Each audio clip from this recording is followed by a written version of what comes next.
Well, with Luka Doncic officially being unceremoniously ousted from the finals via the old gentleman's sweep, the conversation and attention can officially switch to what exactly this transcendent young player can do to get over the championship hump.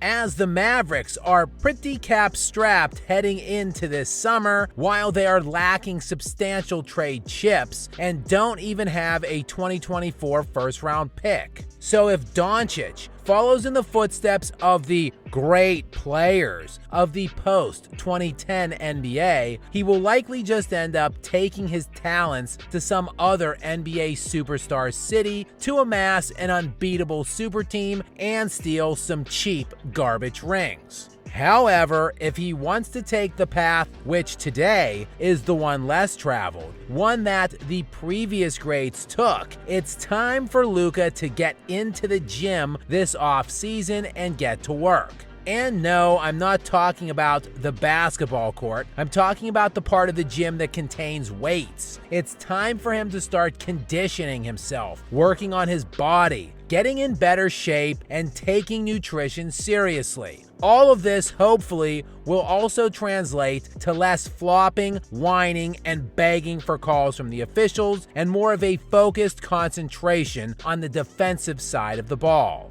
Because ultimately, it is still defense that wins championships. But it begs the question, just where exactly have all of the elite two-way players gone?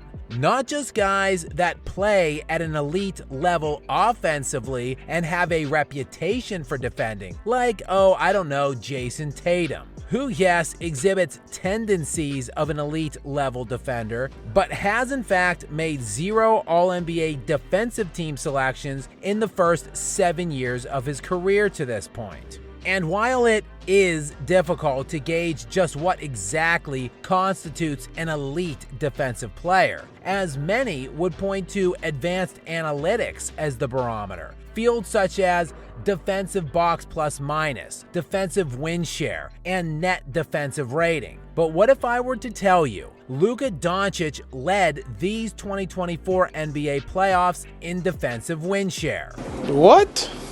Yes, it's true. And that is despite in these finals, the Celtics blowing by Doncic on 68% of their drives against him, which was the highest blow-by percentage allowed on drives by any single defender in any single playoff series in the past decade.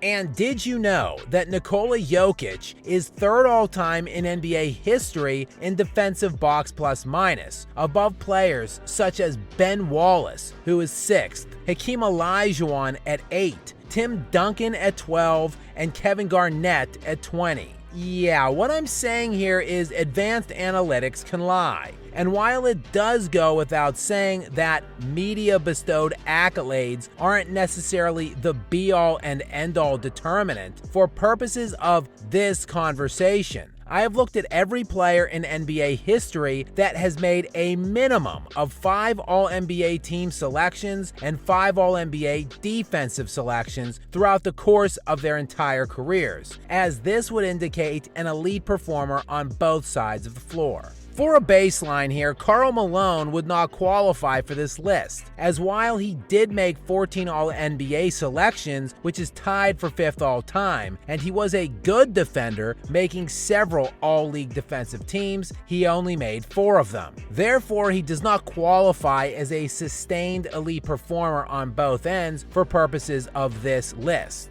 While on the other end, Dennis Johnson, one of the best defenders ever, with 9 All-NBA defensive selections, tied for 7th all-time, was also a high-level player offensively, but not elite enough for purposes of this list, as he only made 2 All-NBA teams throughout the course of his 14-year NBA career.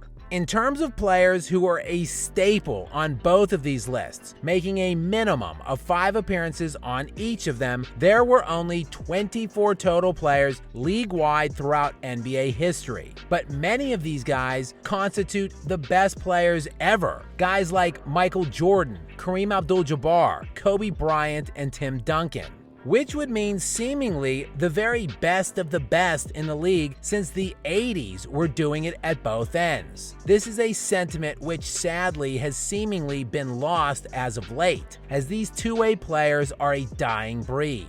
Going back to players drafted within the last 12 years, that is post-2012 and on, only 2 such guys can be found on this list. That is just 2 of the 24 players, and they are Giannis Antetokounmpo and Anthony Davis. It has just become an increasingly rare occurrence to see these elite hybrids. And even young players today who are garnering the reputation as elite defenders, like the aforementioned Jason Tatum, who has been in the league for 7 years, Shai Gilgeous-Alexander, who just completed his 6th NBA season, and Anthony Edwards, who has now been in the NBA for 4 seasons, all of which have made at least one All-NBA selection, but have combined for 0 total defensive selections between them. In fact, looking at this year's 15 players selected to an All-NBA first, second, or third team, only 4 of the players on those teams have ever made an All-NBA defensive team at any stage of their careers. And that was the aforementioned Giannis Antetokounmpo and Anthony Davis, along with Kawhi Leonard and LeBron James, who, by the way, hasn't made a single All-NBA defensive team selection since the 2013-14 season, 10 years ago.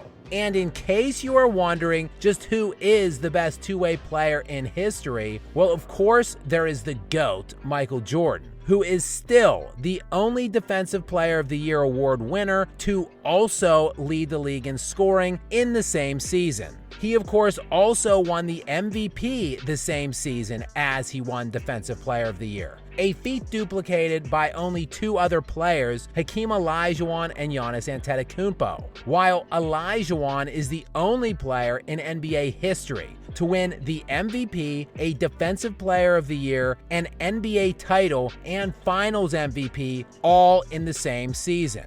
And some other guys that need mentioning here would be Kareem Abdul-Jabbar, Kobe Bryant, and Tim Duncan, otherwise known as the only 3 players ever to have at least 10 All-NBA selections and 10 All-NBA defensive honors. The always underrated Kobe Bryant, by the way, with 9 first-team defensive honors, is tied for the most such selections in NBA history, along with Michael Jordan, Kevin Garnett, and Gary Payton, while Bryant's 11 first-team selections trail only LeBron's 13 for most ever in that field. And while a player of that caliber might ultimately never come around again, one of, if not the main reasons for the Mavericks' abrupt ousting from these finals has to do with Luka's pathetic and non-existent effort defensively.